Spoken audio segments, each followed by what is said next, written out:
Hello everyone.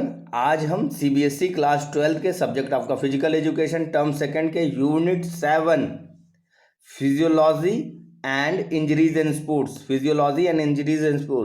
इसको हम study करेंगे। मैं आपको सिंपल लैंग्वेज में इसको एक्सप्लेन करूंगा। जितने भी टॉपिक्स हैं उनको सिंपल लैंग्वेज में एक्सप्लेन करने की कोशिश करूंगा। अब हम सिलेबस की तरफ जाते हैं। इसमें कौन कौन से टॉपिक आने वाले हैं, जैसा कि मैंने बताया था, ये टर्म सेकंड में आने वाला चैप्टर है और आपका टर्म सेकंड का जो एग्ज़ाम है वो मार्च और अप्रैल में होने वाला है। अब इसमें कौन कौन से आपको टॉपिक पढ़ने हैं। पहला टॉपिक देखिए, physiological factor determining components of physical fitness. Second देखिए, effects of exercises on cardio respiratory system. Exercise का क्या प्रभाव है कार्डियो रेस्पिरेटरी सिस्टम पे। इसके बाद नेक्स्ट जो टॉपिक आपको पढ़ना है, देख सकते हैं, effects of exercises on muscular system पर एक्सरसाइज का क्या प्रभाव पड़ता है। इसके बाद इंजरीज पढ़नी है हमको, सॉफ्ट टिश्यूज इंजरीज, जैसा कि आपको पता है। इसके बाद देख सकते हैं आप जॉइंट इंजरीज और बोन्स इंजरीज, ये भी हमको पढ़नी है।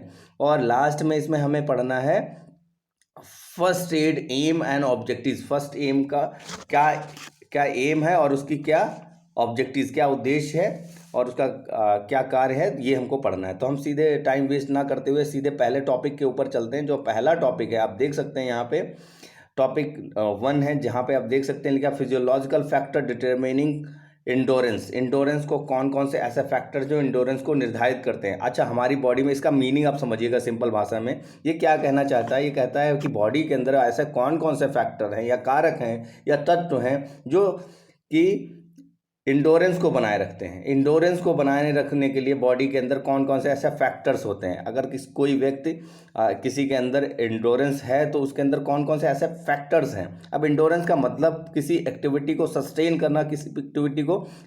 करना लॉन्ग पीरियड तक, या फिर किसी ऐसी एक्टिविटी को परफॉर्म करना जिसमें हम वो एक्टिविटी लॉन्ग पीरियड तक परफॉर्म कर सकते हैं बिना किसी थकावट के। तो it is an ability to withstand fatigue, यानी बिना थकावट के हम लंबे समय तक किसी एक्टिविटी को परफॉर्म कर जाएं, ये है इंडोरेंस। तो इंडोरेंस को निर्धारित करने के लिए बॉडी के अंदर कौन कौन से तत्व होते हैं, जैसा कि आप देख सकते हैं, मैक्सिमम ऑक्सीजन अपटेक, यानी जो मैक्सिमम ऑक्सीजन लेगा, बहुत ज़्यादा ऑक्सीजन लेगा तो उसके अंदर ऑक्सीजन की मात्रा कम नहीं पड़ेगी। और जब ऑक्सीजन बॉडी के अंदर जाती है तो कहीं ना कहीं एनर्जी भी मिलती है बॉडी को। तो ये कह सकते हैं हम कि मैक्सिमम ऑक्सीजन अपटेक्स, यानी VO2 मैक्स इसको हम बोल सकते हैं, higher rate at which oxygen can be taken up and consume by the body during intense exercises. और इससे क्या होगा, वो हम एक्टिविटी को लॉन्ग पीरियड तक परफॉर्म कर सकते हैं। इसके साथ साथ कार्डियक आउटपुट। देखिए, कार्डियक आउटपुट का मतलब आप समझिएगा, कार्डियक आउटपुट का मतलब होता है जब हार्ट जो है पंप करता है ब्लड को 1 मिनट में। तो ये जो क्षमता है बॉडी के अंदर, यानी बॉडी जो वर्किंग टिश्यूज़ हैं उनके अंदर जो वहाँ पे एनर्जी प्रोड्यूस करना, एनर्जी पहुँचाना, तो ये जो कार्डियक आउटपुट है, यानी जो हार्ट है उसका पंप करना, 1 मिनट में पंप करना, और जो ब्लड है वो पूरे वर्किंग टिश्यूज तक पहुंच जाना, जिससे क्या होगा, हमारी परफॉर्मेंस इन्हेंस होगी और इंडोरेंस कैपेसिटी भी बढ़ेगी।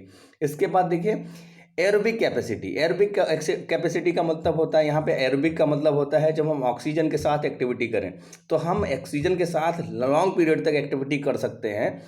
इसके बाद आप देखिए यहाँ पे रेड मसल्स फाइबर्स, जो मसल्स फाइबर वो 2 तरीके की होती हैं। जो रेड मसल्स होती हैं उनको स्लो ट्विच मसल फाइबर बोला गया है, जो कि ऑक्सीजन को कैरी करते हैं, और ऑक्सीजन को कैरी करने से क्या होता है, एंडोरेंस क्षमता बढ़ जाती है।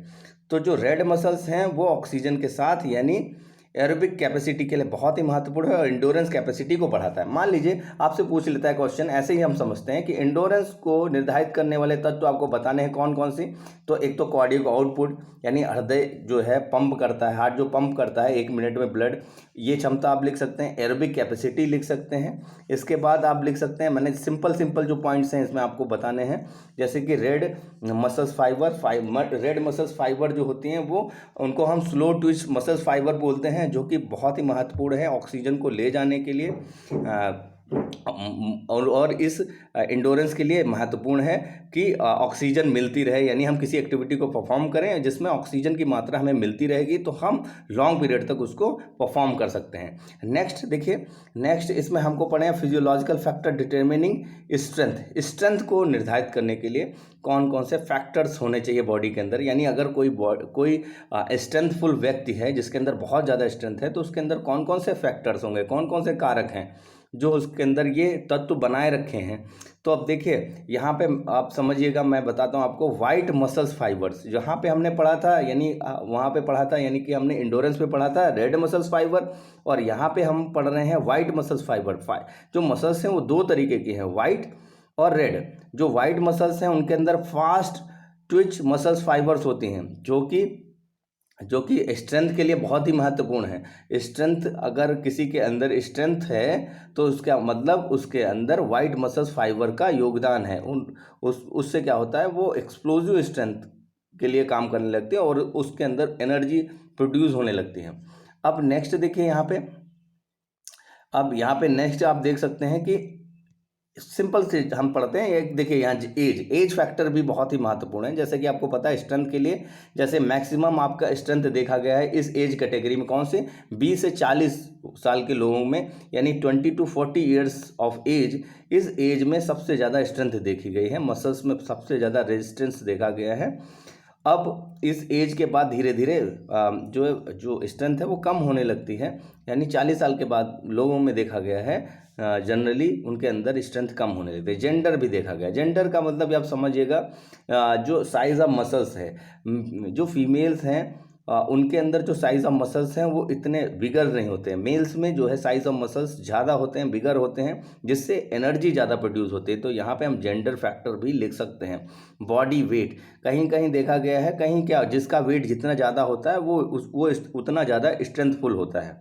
तो स्ट्रेंथ की मात्रा जो है वो बॉडी वेट पे भी निर्धारित करती है, वो कितना स्ट्रेंथफुल है उसका बॉडी वेट। यानी जैसे कि मान लीजिए देखा गया है कि कोई व्यक्ति अगर 40 किलो का है, यानी उसका वजन 40 किलो है, तो लगभग वो 2 गुना उठा सकता है 80 केजी, और अपने से 2 गुना वो उठा सकता है। तो यहाँ पर बॉडी वेट अगर मान लीजिए कि किसी का 100 केजी है तो वो 200 उठा सकता है, ये ऐसा देखा गया है। इसका बाद अब देखिए नेक्स्ट है स्पीड को निर्धारित करने के लिए। तो स्पीड को निर्धारित करने के लिए कौन कौन से फैक्टर्स हैं, फिजियोलॉजिकल फैक्टर हैं। तो देखिए यहाँ पे फास्ट ट्विच मसल्स फाइबर की रिक्वायरमेंट होती है। देखिए मैंने आपको फिर बताया, ये बहुत ही इंपॉर्टेंट है, और बच्चे भूल जाते हैं कि मसल्स कितने तरीके के। मसल्स 2 तरीके की होती हैं, एक फास्ट होती है, एक स्लो। हमें इंडोरेंस में चाहिए थी रेड मसल्स, और स्ट्रेंथ में चाहिए वाइट मसल्स, क्योंकि वहाँ पे जो एनर्जी है उसकी मात्रा, फोर्स की मात्रा ज़्यादा चाहिए कि हमको वहाँ पे स्ट्रेंथ की रिक्वायरमेंट। स्पीड में भी ऐसा होता है। स्पीड क्या है, स्पीड का मतलब किसी वर्क को हम जितना फास्ट कर सके, कम से कम समय में फास्ट, यानी कि मैक्सिमम डिस्टेंस कवर करें। स्पीड का मतलब है हम कम से कम समय लें और मैक्सिमम डिस्टेंस कवर करें। तो इसके लिए हमें चाहिए फास्ट ट्विच मसल्स फाइबर, जो कि ऐसा कर सकती है, हमारे अंदर एनर्जी प्रोड्यूस कर सकते हैं, हम लॉन्ग डिस्टेंस कवर कर सकते हैं कम समय में। इसके बाद देखिए न्यूरोमस्कुलर रिस्पॉन्सेज, ऐसा भी होता है कि न्यूरोमस्कुलर रिस्पॉन्सेज जिनका जितना अच्छा होता है वो उतने ही अच्छे से परफॉर्म कर सकते हैं। जैसे इसमें ब्रेन का वर्क करना है, या जो आपका नर्वस सिस्टम है उसका काम करना है ना। बहुत जगह ऐसा होता है हम बहुत जल्दी नर्वस हो जाते हैं, इस कारण से भी हमारी परफॉर्मेंस इनहेंस नहीं हो पाती। स्पीड के लिए कहा गया है कि न्यूरोमस्कुलर रिस्पॉन्सेज भी बहुत ज़रूरी है।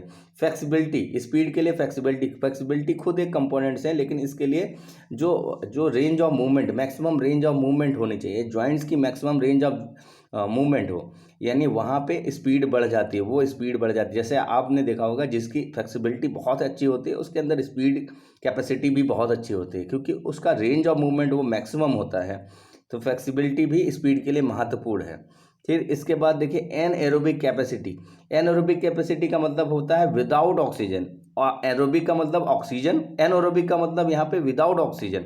किसी एक्टिविटी को हम विदाउट ऑक्सीजन कितने सेकेंड तक कर सकते हैं, 10 सेकेंड, 20 सेकेंड, इतने देर तक तो हम ऑक्सीजन को रोक सकते हैं। तो जब स्पीड की बात आती है तो हम 10 से 20 सेकेंड तक बहुत ही तेज भाग सकते हैं, और इस कैपेसिटी के थ्रू भी हम स्पीड को जनरेट कर सकते हैं। ये भी एक कारक है स्पीड को बॉडी में बनाए रखने के लिए। अब नेक्स्ट देखिए, नेक्स्ट है आपका, आप देख सकते हैं यहाँ पे फ्लेक्सिबिलिटी। फ्लेक्सिबिलिटी को क्या कहते हैं? Flexibility is an ability of joint to move in maximum range, जो कि मैक्सिमम रेंज तक हम पहुँच जाएँ। ठीक है, यहाँ पे आप समझिएगा कि जो फ्लेक्सिबिलिटी है उसके लिए कौन कौन से कारक महत्वपूर्ण है बॉडी के अंदर, यानी फिजियोलॉजिकल फैक्टर, शरीर के अंदर कौन कौन सी चीज़ें ऐसी होनी चाहिए जिससे जो आपकी फ्लेक्सिबिलिटी है वो बढ़े। तो देखिए आपका, देखिए एक तो है मसल्स स्ट्रेचेबिलिटी, मसल्स कितना स्ट्रेच हो सकते हैं ये भी है, उसके अंदर जो मसल्स की क्षमता है वो कितनी है। एक तो डिसीज़ और इंजरीज भी कहीं ना कहीं फ्लेक्सिबिलिटी को निर्धारित करने वाले तत्व हैं। इसके बाद देखिए एज फैक्टर, कहीं देखा गया है कि चिल्ड्रन ज़्यादा फ्लेक्सिबल, आपने देखा होगा चिल्ड्रन यानी बच्चे बहुत ज़्यादा फ्लेक्सिबल होते हैं और मुकाबले एडल्ट्स के, जो किशोर हैं उनसे ये जो चिल्ड्रंस हैं वो ज़्यादा फ्लेक्सिबल होते हैं। और धीरे धीरे आपने देखा होगा जैसे जैसे हम बड़े होते जाते हैं हमारी फ्लेक्सिबिलिटी भी उतनी कम होती जाती है। जेंडर में कहा गया कि जो फीमेल्स हैं वो फ्लेक्सिबल ज़्यादा होती हैं मेन के अकॉर्डिंग, यानी मेल्स के अकॉर्डिंग पुरुषों के मुकाबले महिलाएं ज़्यादा फ्लेक्सिबल हों, ये भी एक फैक्टर है। और इसके बाद देखिए एक और है फैक्टर वार्मिंग अप। वार्म अगर हम कर लेते हैं तो हमारी बॉडी टोन अप हो जाती है और इससे हम ज़्यादा फ्लेक्सिबल हो जाते हैं। हेरिडिटी का मतलब होता है जेनेटिक फैक्टर। कभी कभी देखा गया अनुवांशिक रूप से कुछ बच्चे जो जिनका रेंज ऑफ मूवमेंट यानी फ्लेक्सिबिलिटी ज़्यादा होती है, जन्म से ही वो फ्लेक्सिबल ज़्यादा होते हैं, तो हेरिडिटी इसको बोलेंगे। तो बिल्कुल सिंपल से पॉइंट्स आपको लिखने हैं, बहुत ही ज़्यादा टिपिकल लैंग्वेज में नहीं आपको समझाऊंगा। इसके बाद देखिए मैंने नेक्स्ट टॉपिक के तरफ चलते हैं। नेक्स्ट टॉपिक है सेकंड, देखिए effects of exercise on cardiorespiratory system. Cardiorespiratory system का मतलब आप समझिएगा हृदय क्षमता पर और आपके श्वसन तंत्र पे, रेस्पिरेटरी सिस्टम पे क्या प्रभाव पड़ता है एक्सरसाइज का। तो ये जो क्वेश्चन है बहुत ही सिंपल क्वेश्चन है, क्या प्रभाव पड़ेगा भाई? जाहिर सी बात है कार्डियो रेस्पिरेटरी सिस्टम में कॉम्बिनेशन है। ये देखा जाए तो जितने भी बॉडी के अंदर चाहे कंपोनेंट्स, कोई किसी भी कंपोनेंट्स को निर्धारित करने के लिए, या फिर हम स्ट्रेंथ बोले स्पीड बोले, ये कार्डियो रेस्पिरेटरी सिस्टम पे ही निर्धारित होता है। एक्सरसाइज जो हम करते हैं तो इस पर क्या प्रभाव पड़ता है, ये कह रहा है अगर हम एक्सरसाइज करेंगे तो हमारे हृदय क्षमता पे और हमारे श्वसन तंत्र पे, रेस्पिरेटरी सिस्टम पे क्या प्रभाव पड़ेगा। अब देखिए क्या प्रभाव पड़ सकता है। देखिए अगर हम ऐसे ही देखें तो बहुत सारे प्रभाव पड़ते हैं। जैसे कि आपको बताऊं, बॉडी स्ट्रांग होती है, बेसिकली जो आपकी स्ट्रेंथ है वो ज़्यादा हो जाती है, बढ़ती है। ठीक है, हृदय संबंधी जो बीमारियां वो भी दूर होती हैं। इसके बाद मैं बोलूँ अगर लाइफ स्टाइल डिसीजेज हैं, जैसे लाइफ स्टाइल डिसीजेज में जैसे कि मैं आपको बोल सकता हूँ ओबेसिटी, बैक पेन, डायबिटीज़, ठीक है, और हृदय संबंधी बीमारियां भी दूर होती है, जैसे बीपी की प्रॉब्लम हो सकती है। तो ऐसी बीमारियों से हम दूर हो सकते हैं अगर हम एक्सरसाइज करते हैं। कैपेसिटी बढ़ जाती है, ठीक है, कैपेसिटी, मेटाबॉलिज्म सिस्टम इंप्रूव हो जाता है। जो हम भोजन कर फूड लेते हैं ना, तो उसमें जो ऊर्जा परिवर्तित हो जाए उसको मेटाबॉलिज्म बोलते हैं। तो कहने का मतलब है अगर हम रेगुलर तौर पे एक्सरसाइजेस करते हैं तो ये क्या करता है, देखिए एक और कुछ पॉइंट्स मैं बताएं। इंक्रीजेस कार्डियक आउटपुट, ये कार्डियक आउटपुट भी इम्प्रूव करता है। जब ऑक्सीजन जो ब्लड है वो हार्ट पंप करता है तो उसकी जो मात्रा है या फिर बोले वो जल्दी अच्छे से प्योर करना, या हार्ट की कैपेसिटी या उसकी एफिशिएंसी बढ़ा देता है। ये सारे जो इफ़ेक्ट्स हैं ये कार्डियो रेस्पिरेटरी सिस्टम पर पड़ते हैं। तो इसमें से जो भी आपको सिंपल लगे, बहुत सारे, जैसे यहाँ पे आप देख सकते हैं maximum oxygen Uptake ability increases. जैसे मैक्सिमम ऑक्सीजन अपटेक, जब हम मैक्सिमम ऑक्सीजन लेंगे तो जाहिर सी बात है यहाँ पे एनर्जी लेवल भी, व्यक्ति के अंदर एनर्जी ज़्यादा प्रोड्यूस होगी और व्यक्ति ज़्यादा अच्छे से किसी एक्टिविटी को परफॉर्म कर सकता है। तो ये कैपेसिटी भी इम्प्रूव होती है। इसके बाद हम नेक्स्ट टॉपिक पे जाएंगे। देखिए यहाँ पे नेक्स्ट था effects of exercise on muscular system. जो हमारा मस्कुलर सिस्टम है उस पर क्या प्रभाव पड़ता है एक्सरसाइज का। जो हमारी मांसपेशियां तंत्र है, या बोले मांसपेशीय तंत्र पे क्या प्रभाव पड़ता है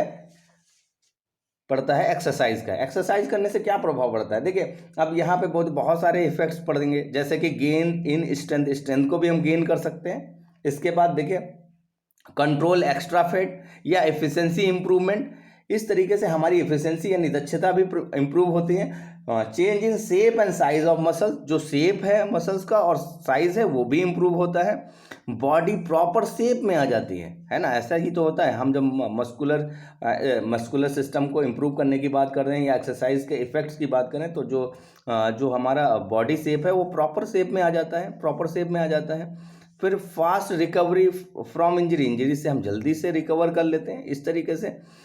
तो इस तरीके से आप समझ सकते हैं बहुत सारे इफेक्ट्स हैं, जैसे कि हम एक्स्ट्रा फैट को कंट्रोल कर सकते हैं, ठीक है। इसके बाद इसमें देख सकते हैं और भी बहुत सारे हैं, जैसे efficiency in the movement of muscles की जो एफिशिएंसी है, मसल्स की मूवमेंट की जो एफिशिएंसी है वो बढ़ जाती है, वो अच्छे से मूवमेंट करने लगते हैं। इसके बाद आगे वाला टॉपिक हम पढ़ेंगे कॉन्सेप्ट ऑफ स्पोर्ट मेडिसिन, जो कि मैंने आपको बताया था। इसमें आपको पढ़ना है सॉफ्ट टिश्यूज इंजरीज भी, ठीक है।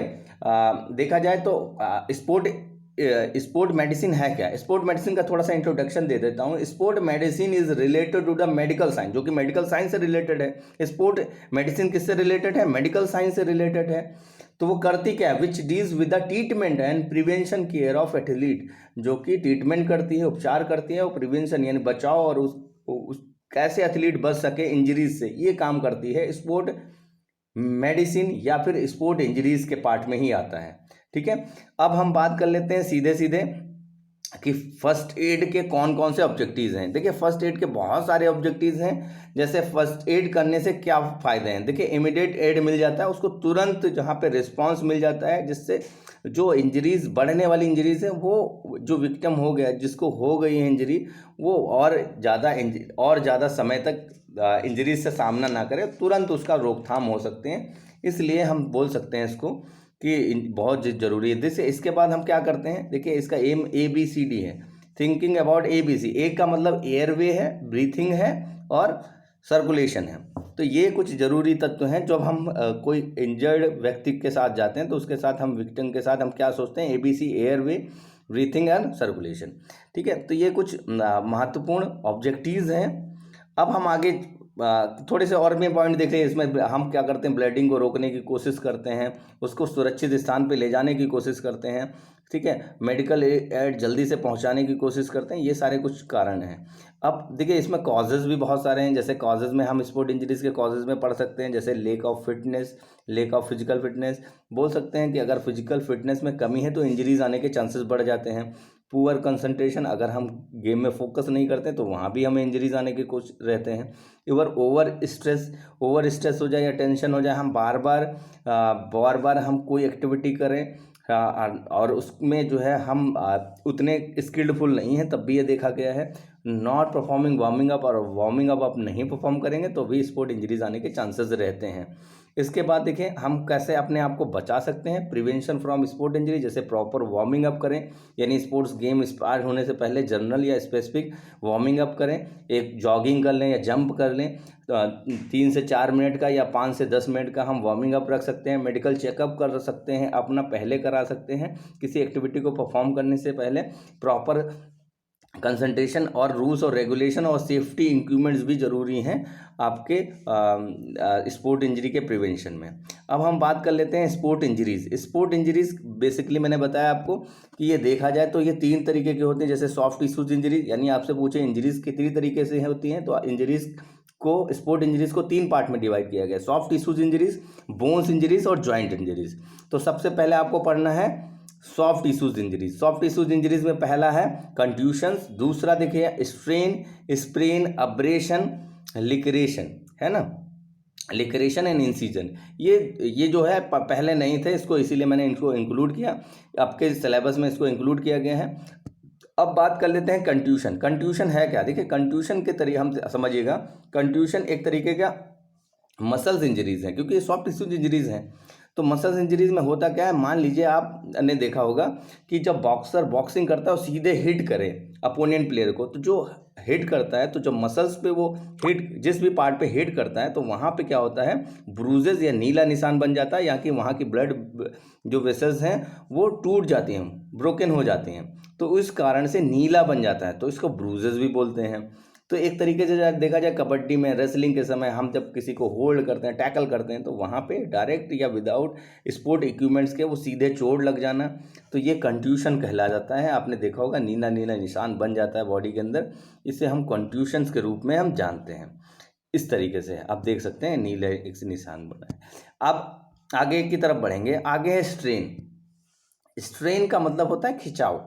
अब खिंचाव, मान लीजिए बहुत ज़्यादा दबाव पड़ा और खिंचाव, स्ट्रेन का मतलब मैंने बताया जैसे कि ये मसल्स इंजरीज हैं और बहुत ज़्यादा एकदम तरीके देखा जाए बहुत ज़्यादा प्रेशर पड़ा, दबाव पड़ा, खिंचाव पड़ा, और इस खिंचाव के कारण क्या हुआ, मसल्स के अंदर स्ट्रेन जैसी प्रॉब्लम आ गई, है ना। तो ये आप नॉर्मली देखते हैं खिंचाव में क्या होता है, ये कभी कभी देखा गया कि हम डिहाइड्रेशन की वजह से, यानी पानी का सेवन, वाटर लेवल कम हो जाने की वजह से भी ये स्ट्रेन देखने को मिला है। लेकिन अत्यधिक खिंचाव देखा गया, मांसपेशियों में अत्यधिक खिंचाव देखने के वजह से ये जो स्ट्रेन जैसी इंजरीज देखने को मिलती है। अब आगे की तरफ बढ़ें। आगे है आपका स्प्रेन। स्प्रेन का मतलब होता है मोच लगना। ये लिगामेंट इंजरी है। इसमें ओवर स्ट्रेचिंग होने से लिगामेंट का बेंड हो जाना, ट्विस्ट हो जाना, उस कारण से जैसा कि आप देख सकते हैं एंकल में ये मुड़ जाना, ठीक है। तो ये इसको हम बोल सकते हैं मोच या स्प्रेन। नेक्स्ट देखिए इंजरी, नेक्स्ट इंजरी का नाम है एब्रेशन। इसका नाम है एब्रेशन। अब होता क्या एब्रेशन में, देखिए आप देखें एब्रेशन का मतलब होता है घिस जाना या घर्षण इसको बोलते हैं। ये एक स्किन इंजरी है। इसमें होता क्या है, जैसे कि मान लीजिए हमने डाइव मारा या स्लिप हुए या स्लाइड हुए, उस कारण से यहाँ पे आप देख सकते हैं एल्बो में इस तरीके के खिंचाव या नी के पास इस तरीके के निशान बन जाते हैं, जिसमें रब्ड हो जाती है स्किन, ऊपर की जो स्किन है थोड़ी सी रब्ड हो जाती है, घिस जाती है, और सरफेस जो ऊपर का सरफेस है उस में छिलने का निशान बन जाता है, ठीक है। तो इस तरीके से आप देख सकते हैं बहुत सारी जो सॉफ्ट टिश्यूज इंजरी है, इस तरीके से हम इसको निवारण करें। अब कंट्यूशंस के बारे में मैंने आपको बता ही दिया था। कंट्यूशन सॉफ्ट टिश्यूज इंजरीज है जिसमें एक तरीके से चोट लगना, ब्रूजेज हो जाना। इसके बाद एब्रेशन के बारे में मैंने अभी बताया आपको, एब्रेशन जिसमें घर्षण हम बोलते हैं। लिक्रेशन की बारी आती है। लिक्रेशन का मतलब आप समझिएगा लिक्रेशन और इंसीजन। लिक्रेशन और इंसीजन यानी यहाँ चीरा लगना या कट जाना। अब होता क्या है, मान लीजिए शार्प एज है कोई, या फिर हम बोले ब्लेड है, या फिर हम क्या करते हैं कभी कभी हम नाइफ या रेजर की सहायता से कुछ काटने की कोशिश करते हैं और वो कट हमारी स्किन पे लग जाए, जैसा कि आप देख सकते हैं। तो इससे इसको हम बोलते हैं लिक्रेशन, और इंसीजन दोनों लगभग कॉमनली हैं, ठीक है। और इसमें ब्लड निकलने के ब्लड निकलते हैं, और एक तरीके से एज लग जाना, जैसे कि आपने देखा होगा कि जब हम कभी किसी शार्प चाकू से काटने की कोशिश करते हैं सब्जियां या कोई ऐसी चीज़, तो होता क्या है कभी कभी वो ना सावधानी देने की वजह से हमारी स्किन भी कट जाती है। तो ये इसको हम बोलते हैं इंसीजन और लिक्रेशन, ठीक है। इसके बाद अब देखिएगा इसको, ये स्ट्रेन भी हम पढ़ चुके हैं। स्ट्रेन मैंने बताया अभी, मसल्स का पुल हो जाना। कभी कभी ओवर स्ट्रेचिंग के कारण ऐसा होता है, जैसा कि आप देख सकते हैं ओवर स्ट्रेस के कारण होता है, क्योंकि ये मैंने रिपीट कर दिया है इस टॉपिक को कई बार समझाने के चक्कर में। अब हम देखिए कभी किसी इंजरीज को समझने से पहले उसमें उसका फर्स्ट एड भी जानना जरूरी है कि फर्स्ट एड हमें क्या करना है, ये पूछा भी जाता है। तो हम फ्रैक्चर के बाद फर्स्ट एड के बारे में पढ़ेंगे। देखिए फ्रैक्चर, जो आपका फ्रैक्चर है वो दो तरीके के बताए गए हैं, और ये बोन्स इंजरी से रिलेटेड है। तो एक तो देखिए क्लोज फ्रैक्चर हो गया और एक ओपन हो गया। क्लोज वाला जो है वो इनसाइड कवरिंग एरिया में होता है, तो ओपन वाला जो है वो ओवर होता है, बाहर की तरफ साइड होता है, यानी देखने को मिलता है, स्किन के बाहर भी कट लग जाता है। अब इसमें जो हमको पढ़ना है उसमें देखिए सबसे ऊपर आप देख सकते हैं ग्रीन स्टिक, जो मैंने टिक लगा दिए है, यही आपको पढ़ने हैं इस साल। ग्रीन स्टिक देखा जाए तो ये एक जो छोटों बच्चों में देखा गया है। छोटों बच्चों में क्या होता है कि बेंड हो जाती है, यानी उनकी जो बोन्स होती है वो इतनी मुलायम होती है कि आसानी से बेंड हो जाती है, और इस कारण से ये फ्रैक्चर आ जाता है, जिसको हम बोलते हैं, क्या बोलते हैं, ग्रीन स्टिक या हेयर लाइन फ्रैक्चर। इसको किस नाम से जानते हैं हम, ग्रीन स्टिक या हेयर लाइन फ्रैक्चर के नाम से जानते हैं।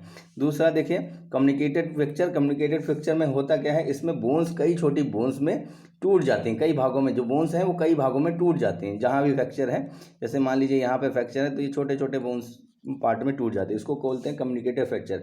फिर इम्पैक्ट फ्रैक्चर। इम्पैक्ट फ्रैक्चर क्या होता है, एक बोन्स है ना, ये कोई एक बोन है दूसरी बोन्स के साथ टकरा जाए तो इसमें क्या होता है, एक बोन्स दूसरे बोन्स के अंदर इंटर कर जाती है, चली जाती है, उसका इम्पैक्ट दूसरी बोन्स पे दिखता है। फिर एक और देखिए ट्रांसवर्स में होता क्या है, इसमें बड़ी बोन्स के बीच होता है और ये जो इंजरीज होती हैं वो 90 डिग्री के एंगल पे होती हैं। जैसे ये कोई बोन है, मान लीजिए फॉर एग्जांपल हम बात कर रहे हैं ट्रांसवर्स फ्रैक्चर की, मान लीजिए ये कोई बोन है और इसमें जो मिड का एरिया है वहाँ पे फ्रैक्चर हो जाना इस एक जगह पे, तो इसको ट्रांसवर्स, ये बड़ी बोन्स में देखा गया है। तो अब इसके बाद हमको पढ़ना है स्ट्रेस फ्रैक्चर। इसमें क्या होता है, बहुत ज़्यादा स्ट्रेस पड़ने से, जैसे कि मान लीजिए हम रिपीटेड टाइम जो है जंप करें या फिर कभी कभी जो है हम ज़्यादा से ज़्यादा जो है हाई जंप या लॉन्ग जंप करें, तो इस कारण से क्या होता है, रिपीटेड जो है स्ट्रेस पड़ता है बॉडी पे, बोन्स पे, और होता क्या है, स्ट्रेस फ्रैक्चर देखने को मिलता है। ये भी हेयर लाइन फ्रैक्चर के रूप में ही जानते हैं। और लास्ट जो फ्रैक्चर है वो है, आप देख सकते हैं ऑब्लिक फ्रैक्चर। ऑब्लिक देख सकते हैं, अगर ये कोई बोन है तो ऑब्लिक की तरह इस तरीके से, थोड़ा सा ऑब्लिक है ना, इस तरीके से, यानी डायगोनली इसमें ब्रेक होती हैं, जो बोन्स होती हैं वो डायगोनली ब्रेक होती हैं। तो आपको समझ में आ गया होगा कि इसमें कौन कौन से हार्ट इंजरीज हैं। ठीक है, इसके बाद देखिए, अब मान लीजिए कि बोन्स इंजरी हो जाती है तो क्या आप करें, फर्स्ट एड इसमें क्या कर सकते हैं। इसमें डायरेक्टली आपको कुछ डायरेक्टली मेनली इसमें उस जो भी विक्टिम है, जो भी व्यक्ति जो इंजर्ड पर्सन है, उसको कंफर्टेबल पोजीशन पे रखना है, ज़्यादा उसको हिलाने डुलाने की ज़रूरत नहीं है। और इसके बाद देखिए यहाँ पे अप्लाई कोल्ड, जो यहाँ पे देख सकते हैं आप, कोल्ड पैक या फिर आइस पैक हम दे सकते हैं, जैसे स्वेलिंग कम हो सके। लेकिन इसमें सीधे सीधे डॉक्टर्स के पास यानी एक्सपर्ट के पास ले जाने की बात कही गई, क्योंकि एक्सपर्ट ही इसको हैंडल कर सकते हैं। एक्सरे इसका होना चाहिए और इसको प्रॉपर मेडिकल ट्रीटमेंट मिलना चाहिए, जिससे वो तुरंत जो है रिकवर कर सके इंजरीज से। तो आप समझ गए होंगे कि जो इंजरीज हैं उनको किस तरीके से आपको सेव करना है। अब इसके बाद देखिए जॉइंट इंजरीज हैं। कुछ जॉइंट इंजरीज का मतलब, जो जॉइंट्स में होने वाली इंजरीज, जो आपके सिलेबस में जो इंजरीज दी गई हैं वो लोअर जॉ दी गई है, शोल्डर जॉइंट्स दिया गया है। लोअर जॉ का मतलब जो आपका नीचे वाला जबड़ा है उसको, उसका डिसलोकेट हो जाना, या फिर शोल्डर जॉइंट्स का डिसलोकेट हो जाना, और हिप और रिस्ट, ये आपके सिलेबस में दिया गया है। तो आप समझ सकते हैं इसको एक बार आप पढ़ लीजिएगा, तो बिल्कुल सिंपल है। अब मान लीजिए आपसे क्वेश्चन पूछता है प्रिवेंशन की तरफ मैंने ध्यान नहीं दिया है अभी, कि अगर मान लीजिए कि कोई इंजरी हो जाती है, स्ट्रेन या स्प्रेन, तो हमसे कौन सा फार्मूला यूज़ करना है। तो प्राइस का फार्मूला इस्तेमाल करा। प्राइस का मतलब हमको प्रोटेक्ट करना है। आर से यहाँ पे आप देख सकते हैं, यहाँ पे अब इसको मैं बड़ी स्क्रीन पे थोड़ा सा कर देता हूँ। यहाँ पे प्राइस के फॉर्मूले को कैसे इन्होंने एक्सप्लेन किया है। देखिए प्राइस में क्या है, पी से यहाँ प्रोटेक्शन देना है इसको, यानी जो भी विक्टिम हुआ जिसको इंजरी आई है, सॉफ्ट टिश्यूज इंजरीज में यूज होता है। तो अब जिस भी व्यक्ति को इंजरीज हुए उसको प्रोटेक्शन देना है। फिर आर से रेस्ट देना है। आई से उसको आइस थेरेपी देनी है। कंप्रेशन देना है, यानी उस पर हल्का हल्का, जो जहाँ पे चोट आई है वहाँ पे हल्का हल्का दबाव देना है। 24 से 48 घंटे के बाद इवेल्युएशन करना है। इसको जाहिर सी बात है उसको थोड़ा सा उठा के रखना, जिस एरिया पे चोट आई है उससे क्या होगा, वहाँ पे स्वेलिंग कम आएगी, ब्लड सर्कुलेशन वहाँ तक नहीं पहुँचेगा तो स्वेलिंग कम आएगी। और आर से यहाँ पे आप कभी कभी राइस का भी फार्मूला पूछ लेते हैं, तो रिहाइबिलिटेशन यानी कि जल्दी से ठीक हो जाए, पुनर्वास इसको बोलते हैं। तो प्राइस और राइस के फार्मूले से हम किसी भी सॉफ्ट टिश्यूज इंजरीज को ठीक कर सकते हैं। तो मैं समझता हूँ कि सारे टॉपिक्स मैंने क्लियर कर दिए होंगे। जैसा कि आप देख सकते हैं, प्राइस के फॉर्मूले से हम सॉफ्ट टिश्यूज इंजरीज का प्रिवेंशन कर सकते हैं, बचाव कर सकते हैं। रेस्ट, आइस, कंप्रेशन, एलिवेशन और फिर इसके बाद रिहैबिलिटेशन, यानी कि पुनर्वास, यानी तुरंत से रिकवर करना, इंजरी को ठीक करना, ये भी काम है। तो मुझे लगता है सारे टॉपिक्स क्लियर होंगे आपको। अगर कोई डाउट हो तो ज़रूर मुझे मैसेज करिए। जैसे आप देख सकते हैं यहाँ पे थेरेपी दी गई, आइस थेरेपी। ठीक है, कंप्रेशन में देखिए यहाँ पे हल्का सा दबाव देके या बैंडेज बांध देते हैं, या फिर हल्के से जो एरिया है, इफेक्ट एरिया है, वहाँ पे दबाव दें। ये कुछ पॉइंट्स हैं जो कि सिंपली आप पढ़ेंगे तो आपको समझ में आ जाएगा कि किस तरीके से हम इसको ठीक करें। फ्रैक्चर में ऐसा नहीं है। फ्रैक्चर में आपको नॉर्मली एक्सरे करना है या फिर प्रॉपर केयर करना है, और ये डॉक्टर की सलाह से ही हो सकता है। जॉइंट इंजरीज में भी ऐसा होता है। तो हम नेक्स्ट क्लास में अगला जो टॉपिक होगा, अगला जो चैप्टर होगा, चैप्टर नंबर 9 है जिसका नाम है साइकोलॉजी इन स्पोर्ट्स, उसको एक्सप्लेन करूँगा मैं। Thank you.